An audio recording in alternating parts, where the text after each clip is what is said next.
All right, so here is our sample. And once again, we're just going to look at the titles of the documents, but absolutely, when you are doing your essay, you need to read the documents to plan it out so that you have a good description. But for time constraints, we're going to be doing it this way. So we've got an editorial about boosting support for implementing the draft in the military. We've got a man who is talking about the concentration camps US style. He's talking about those Japanese internment camps. We've got, again, the Double V campaign here. We've got a poster, Office of War Information, trying to promote women in the workplace. We have an African-American soldier who has written a letter to a magazine talking about how it's unfair the way that they're being treated in the training boot camps. And then also we've got more movement of people to the West looking for jobs. And then finally, new technology that is also boosting more people moving into the cities. Now, when you're grouping documents, you can group them into pairs, 2, 2, and then 3. And one document may fit in a couple of places. So I can immediately see a couple of these that would fit together. I would definitely see where you've got more civilian support for the war, right? Where you've got women in the workplace, you've got boosting the draft, those kinds of things. We've got movement here, migration patterns. Those would be changes. But what's staying the same? There's still racial discrimination.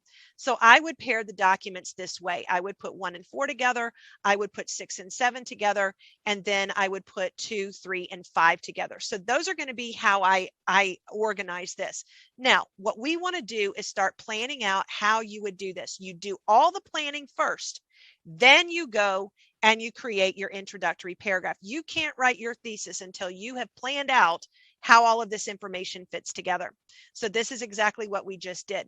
Contextualization would be the backstory. So if this is talking about the US entry into World War II, I would probably be talking about what led us into that war. So get into cash and carry and lend-lease, how we were trying to stay out, but then war was declared after the attack at Pearl Harbor.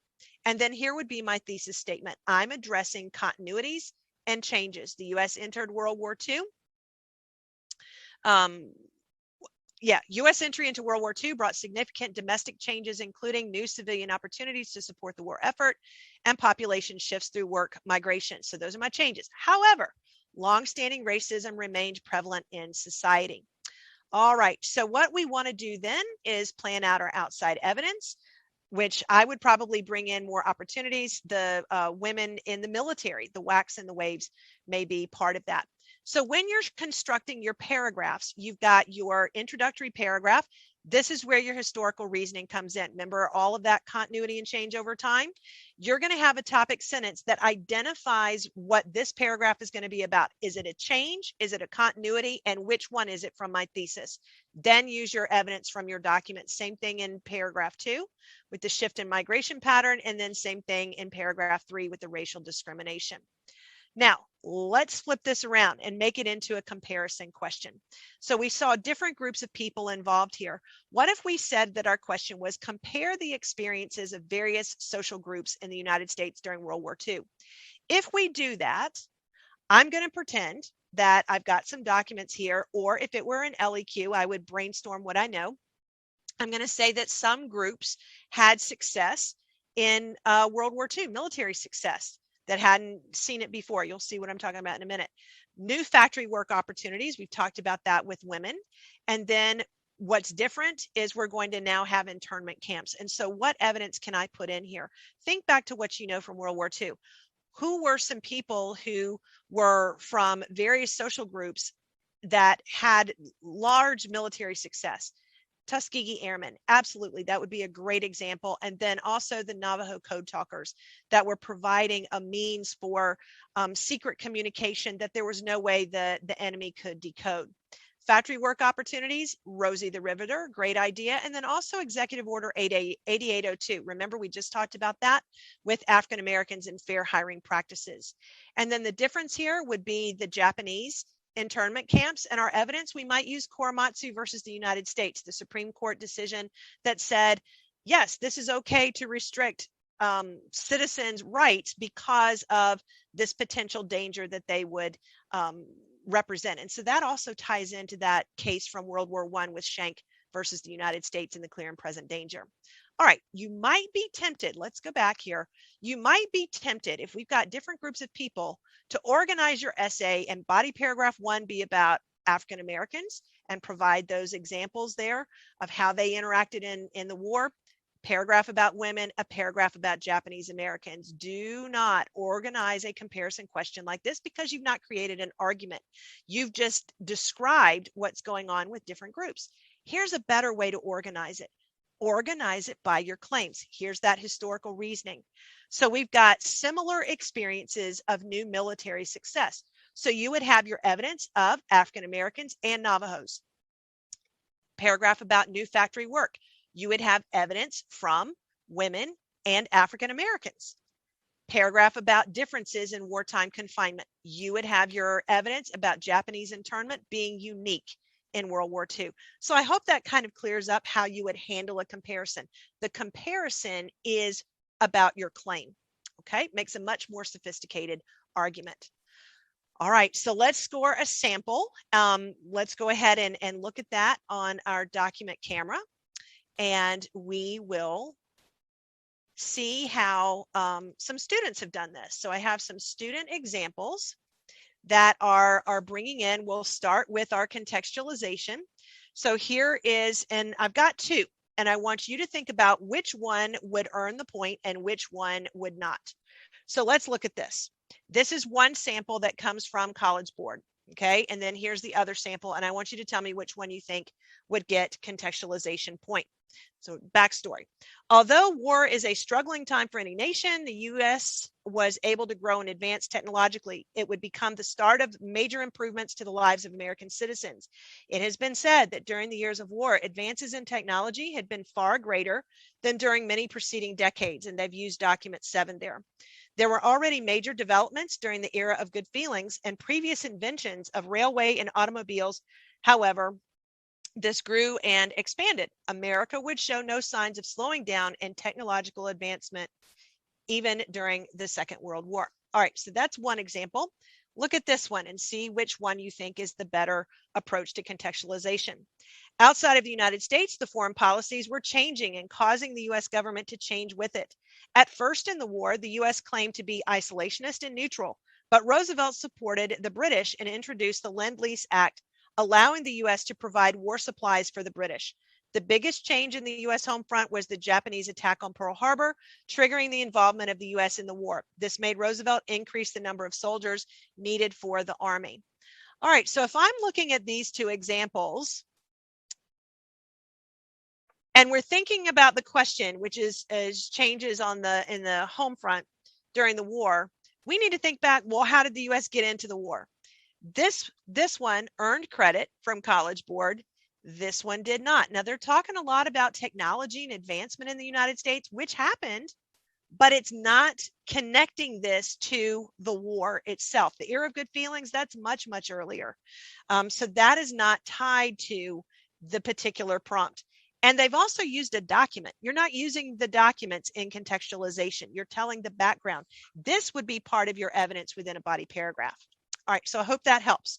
Now I want to do the same thing with some examples of thesis. So these are student examples from College Board, and I've got 4 of them, and I want us to decide which ones would get credit.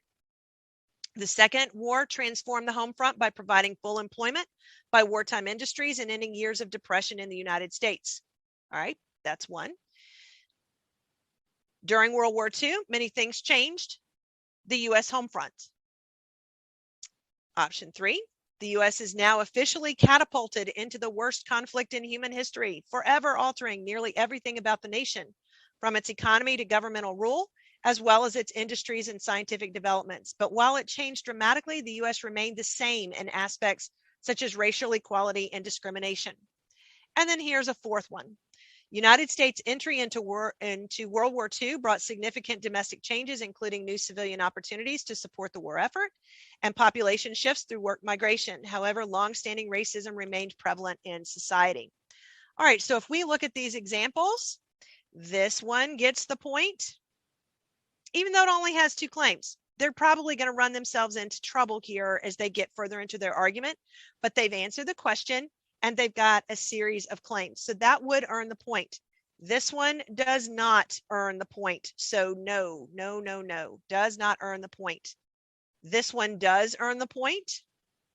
They've answered the question and they've got their claims. And then this one earns the point because they've answered the question and they've got their claims. All right, so then we want to look at how do you use the document in the paragraph. We keep getting that question as well. So you would start your paragraph structure. So your topic sentence, and I'm going to show you a topic sentence in a minute. So you've got your topic sentence, then you use the documents to prove the claim. All right, so here's our first topic sentence for the first part of the essay. So if we're going with this third claim, okay, the one that we had talked about, we've got domestic changes, including civilian opportunities, population shifts through migration, and then remaining the same with racism. So our first topic sentence would be this: new civilian work opportunities was the most significant change to the American home front during World War II. And so notice that I'm saying it's the most significant change. And then I would have my evidence that I would bring in here in the body paragraph. Here's my second topic sentence. Another change America experienced in World War II home front was a population shift through migration. Then you would bring in your evidence. So if we were looking at this and it were an LEQ, you would be getting a point for setting up that this is a change, another change, right? And then here in our third body paragraph, here's our next topic sentence. While many changes occurred in the U.S. during World War II, racism remained prevalent. So here is my continuity. So DBQ, this is not a point, but it's still good practice to build your argument. But in an LEQ, that's going to get you the point. All right, so I'm choosing document 5 here, and I want us to color code this to figure out how we are going to get credit. So if this is my topic sentence, all right, while many changes remain prevalent in society, racism remained. Now I'm going to describe the document, and I'm going to describe it in orange. So Corporal Trimmingham wrote a letter to Yank magazine describing that he and other Black soldiers in training in Louisiana and Arizona were not allowed to eat in the lunchroom at the train station, but they watched guards bring in German prisoners of war to eat where Black American soldiers could not. Again, this is a student sample that I'm bringing in here. So this fully describes the document. Now, you've never seen the document, but you know exactly who wrote it, what it was, and what the main idea was. All right, support of your claim, right? Remember, that was another point, is proving that this document meets this standard saying that racism remained prevalent in society. So I've got to connect the dots. This shows how Black soldiers were treated as less than white soldiers, just like in real American society, and the Jim Crow laws continued on the military base. So I've put this back in pink because this is proving that. All right, then the sourcing, what we keep talking about, the HIP analysis, that's going to be where you're using either historical situation, audience, purpose, or point of view. So here we've got the author's point of view of being a Black soldier shows that he knows best what is happening among the races in the Army. All right, you can't just say his point of view is that of a Black soldier. You've got to say, why does that add to your argument? It helps me to prove that racism existed because he's experiencing it firsthand. All right, so that would be point of view.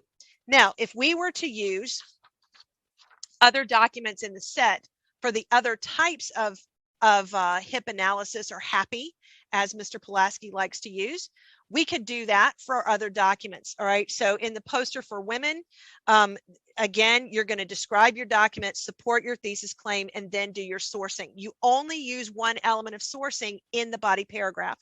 So here, if we use this document and we want to look at purpose, all right, so we've got the patriotism is advocated by the Office of War Information, who urges women to fill the jobs left behind by soldiers in order to support the war effort and make U.S. victory come sooner. The purpose of this is to promote the war effort at home through propaganda. So this war poster, this is promoting the war effort. That's the purpose, okay? Same thing here if we start using historical situation. Same document. Women's role in the home front changed to become more involved. Many of the men were away fighting the war. That left production of war materials to supply the allies in question. The government even encouraged women to work. A poster from the government agency promises women that if they work, the U.S. will win the war sooner. So all of this is providing me with historical situation. Now, I wouldn't use purpose and historical situation. You pick one of them that fits best. Or you could use intended audience.